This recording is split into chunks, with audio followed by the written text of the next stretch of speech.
Hello, baby angels. It's BB. I'm here to do a little deck haul.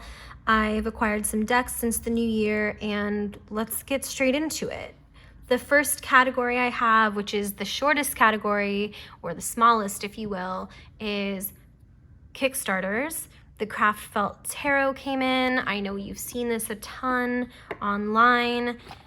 I'm obsessed with it. I think it is so sweet and gentle and kind of a breath of fresh air. I don't know. I think that the layered effect is really amazing. All the different colors are so great. There's this beautiful kind of homey vibe to it and happy vibe without it feeling, I don't know, too twee. I don't know what it is. Maybe it's just the fact that it reminds us of being in schoolrooms when we were kids or something. But I think it's really beautiful, and the haikus that make up the guidebook are so sweet. Let's see if I can read one. Let's do the Magician, maybe? I love these cards so much. I just want to show you all of them, even though you've probably seen them all. Okay, let's do, where did my Magician go? Let's do the Magician. So cute. It says, look what I can do, channeling all potential, manifestation. Just like so adorable. I love it. So that's the first deck, and just like everyone else, I'm kind of just enthralled by its endearing, so well executed results. I love the backs. I love the glossy, slippy cards. I think they're so nice. And I love how gloss is kind of having a renaissance. We all hated gloss forever, and now when something's glossy, it's like so refreshing. I think that this deck is just refreshing in general. I think it's such a good palette cleanser, but I actually didn't end up backing this. Now, upon reflection, I probably shouldn't have even put it in a Kickstarter category, because I ended up buying it on Etsy after the Kickstarter was over, because for some reason during this Kickstarter campaign, I didn't think that I was gonna want this, and I was lying to myself. So the second category is decks that I've purchased from friends or traded with friends. And I have two friends that I have received decks from for this haul, or that will be featured in this haul, because it wasn't specifically for this haul. The first one is my friend Mariana, and we traded the Fairy Oracle. I forget what I sent her. Actually, it's been a while. I traded her back before Christmas, I think. Let's hide these. Just a really beautiful Rackham Fairy Oracle. I'm really excited to use this in the fall and winter months, kind of this year. I don't think I'll start using it now, unless I can kind of pair it. Actually, there's another deck that I'm looking at that it would pair really well with. I was gonna say pair it with things that make it lean more into spring, but that is the Fairy Oracle. She also sent me a mini Marseille, and then this little mini Oracle as well. It's really sweet and really weird. I remember seeing this on TarotTube, but I can't remember what the name is. If anyone knows, let me know.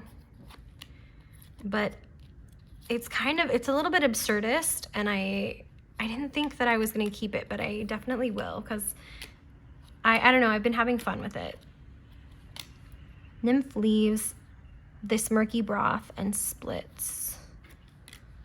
A few are raised for this at home. Just like very abstract, right? Among the delicate and bright cold water queens. Water cannot explain why it often wanders. I wonder where they, like, if this is random or they were getting these from somewhere. Anyway, this is a welcome present from my friend. Was very stoked about it. I don't know why I threw that last one. The second person I received decks from recently was Sarah at In80s Blues. She sent me the Neon Moon Tarot, which I had been interested in before, but I'm so happy to have it now. I wasn't sure exactly if I was going to be into it, and I very much am. So that's really cool. I love the limited color palette and the content, like the theming. I'm a fan of kind of dystopian, cyberpunk, kind of Blade Runner. I'm pretty particular about it, which is I think why I never purchased this deck, but receiving it was a surprise and super, super sweet. And I think I'm gonna have fun with it. I think this will be a cool deck to discover. Let me know if you have this deck, and if you do, what you pair it with, what you like to read for with it. Yeah, this is the Neon Moon. The next deck that I received from Sarah is one that I've been intrigued by for a long time. It is the Ninth Dimension Tarot. This was published in 1971, and it is kind of a more psychedelic version of, in my mind, the 20th century tarot. And I wonder if there was any kind of connection there. They were published within a year of each other, and they also were published in almost neighboring cities. This was published in Whittier, and the 20th Century Tarot was published in Anaheim. One is in Los Angeles County and one is in Orange County, but they are probably, I don't know, like 20 minutes from each other. So really interesting. I need to look up who illustrated, you know, in the 20th Century Tarot, they don't credit the artist, which is really weird, but I'll have to do some digging with this one. I love this so much. I'm so excited to use this. I think it's going to be really fun. Let me know what you think of it. I know it's kind of an acquired taste. I featured it on a recent video of mine as well, but really kind of beyond the moon that she was letting this one go. And the last deck that I acquired from Sarah was the Tarot Noir, a medieval themed Marseille style deck. And I saw this for the first time years and years ago on TarotTube and fell in immediate love with it. Did not think I would ever be able to have it. Very, very excited and very, I don't know. I love these backs. I'm grasping for words here. Kind of astounded that, I don't know, that it's here. This one is in order, so I'm just gonna stick with it. This one's a weirdo. This one's a weird gothy type of deck. And I think it's featured pretty consistently, if infrequently, on YouTube. But it's really such a work of art. It's by Justine Turnell and Matthew Hackier. I don't know how to say his last name. But I really love the color story and the fleur-de-lis, and also the flowers. They look like tulips almost. Such a moody, vibey deck it doesn't feel luxurious in some ways, and then it very much does in others. And I think that it's kind of all of the elements together that make me really enjoy this deck. So I think the only thing that could be better, I don't know, maybe is the cardstock, because even that, I don't know. I feel like it could feel a little bit more luxurious, but maybe that's just because I have a used copy. So it has a little bit of wear and tear, but I kind of like that. I like the history. I like knowing that it was used and enjoyed. So that is Le Tarot Noir. And then I did want to sneak this one in before I get to my next category. This is kind of in a category on its own. I purchased this via Abe Books or Thrift Books, I forget which, but I'm thinking this is a used copy. So it's a new deck to me, but it's used, and I didn't purchase it from anyone in particular. I'm not sure. It definitely didn't come shrink wrapped, so I guess that should be the best indicator. Sorry, this is the Fantod Pack. And the images are, or excuse me, the illustrations are by Edward Gorey. I've been intrigued by this one as well. We're having another glossy moment. I love that. And another kind of goth moment. But this one I've been kind of intrigued by since I saw it as well. I don't know, it's such a small little deck. See, it's just this pack. I guess that's why it's called a pack. And I've seen it for ages on and off on YouTube as well. I'm just very intrigued by it. I'm very fascinated by these little drawings, and this artist is great. You know, we've seen him before. I love that it's kind of spiky. It has like the square edges. I don't know, this is amazing. I just lost one of my best friends recently, and I really wanted to be able to show her this deck. She would have loved it. So if you're out there in the ether, send me a sign you like it. I love the backs too. This is the Fantod Pack. Okay, so the last section that I have here, or category, is decks that I've purchased new. So the first one being the Yanasa Yaus 8th edition. I also featured this in a recent video. It's kind of sticky, which is a bummer, but I feel like the other one kind of is too that I have. I have the 5th edition. But the colors are incredible. More similar to the Stunning Tarot's colors. Really, really striking.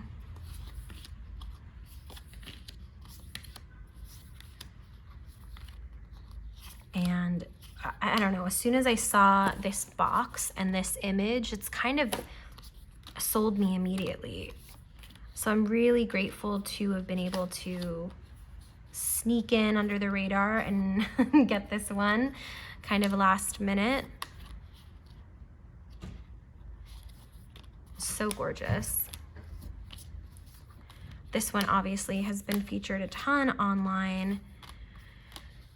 I love how people all have their different opinions about doing the same deck in different colorations, but I think that it can be so powerful. And I've said this before, I think I said this in the last video that I featured this deck with, but I feel like all it does is appeal to more people, because if you're really being discerning and you're not just trying to collect everything from everyone, you can use your own taste and judgment to get the version that you really resonate with the most, you know? So this is the Yanasa Yaus 8th edition. Love. Okay, I also have to give a shout out to the coloration of these backs because they're so good, so good. Also, I don't know, this cardboardy cardstock isn't my favorite, and I feel like the printing of the back doesn't look the best, and I don't know if that's just because of the finish, that it's a super matte finish or not, but we take the good with the bad, right? Next is the Void Tarot. I missed so many of these drops because she does these really small drops and they sell out, but I was so excited to get this one. The deck easily gets like everything on it, which is kind of a bummer, but you can see the embossing on there. It comes with a printed paper with, you know, the meanings on it. Not really the most in-depth thing in the world, just kind of some keywords. I think that the artistry of this deck is really incredible. It's a rose petal for sure. I didn't get the edged version because I just think the price is kind of astronomical, and maybe that's because it has this like foiling, this like foiled embossing on each of the titles and the numbers. I don't know. And maybe because the rose petal finish is really expensive, but like it is so bendy. Like there cannot be a core in this. There's no way. And also the printing quality of these images, I don't know if it's meant to feel very like 90s/2000s like computer printed. Like it's very pixely and it's already like small. I just am not the most happy with the production quality. But that being said, like if it were the production quality that I would really want it to be, I think that it would have been an astronomical price. I think it was like, I don't know, I think it was like $69 plus shipping, which is kind of normal for a independent deck. But then, yeah, I don't know. I think it would have been probably upwards of $100 if it had the elements production-wise that I would like, or have the production quality. And the aesthetic and like the final result, I guess, like visually isn't really taking a hit, right? Like on screen and in photos, it looks really, really incredible. I love the gothic romance of this deck. Like I just think that this is so perfect. Like, if there were a vampire deck, this illustration type would be right up my alley. It's like perfectly timed with like Nosferatu. Okay, I don't know if like we were out of focus for that entire time, but I really apologize. But am I really excited to have this deck? Yes. Am I looking forward to using it? Yes. Am I afraid of it getting hurt? I don't know. Maybe it's just like the tactile experience isn't like the most fun for me. I wish I would have been able to get the edged one. I think the edged one was like $80, maybe more, US dollars. So I just like wasn't down for that when I already am on such a budget. I don't know, it's so gorgeous, but it doesn't, like if my eyes were closed, would it feel gorgeous? Would it feel expensive? Apart from the rose petal finish, absolutely not. Like the cardstock itself, what it's made of, like this is just, no. I don't know. I haven't heard a lot of people talk about that either, but maybe I just haven't been paying enough attention. So this is the Void Tarot. Next is the Elf of Heaven Tarot.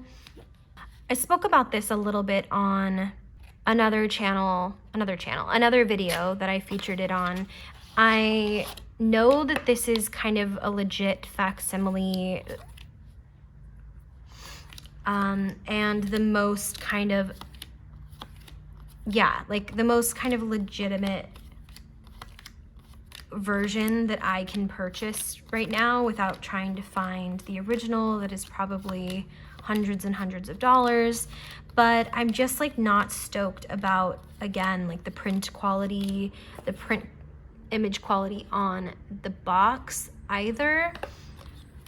That being said, I am so happy that this deck exists. And the first time I saw it was, of course, on Meg's channel, because she has to ruin my life with all these ideas and dreams of having these decks. But just kidding, Meg, I love you. I think it's so cool and special, and I love the illustration style and the colors, And I really actually also like most of these depictions of the meanings of these cards. So that's really fun too. This you can find on Etsy and some other websites. Just be careful. Make sure that you are paying attention to who you're purchasing from and what it all looks like. Because yeah, I mean, this happened to all of us. Like a few times I've accidentally purchased a deck that was not legal, right? Or not, I don't know if legal is the word, but authorized, let's say, and not like not an official publishing, which is kind of a bummer. Yeah, so this is Elf of Heaven. All right, and the last deck that I have is the Hong Kong Tarot by Julia Popescu. She also did the collaging for the Goddess of Love Tarot. This is a really, really special deck, and I'm really happy to have it. It is independently printed, and it's based off of Julia's knowledge of being born in Chinatown in, I believe, New York, and being kind of immersed in Chinese culture. I think that it pairs really, really well with things, which is fun. And I kind of have not a parallel, but kind of a similar experience where I was raised in a highly populated kind of Asian community when I was younger.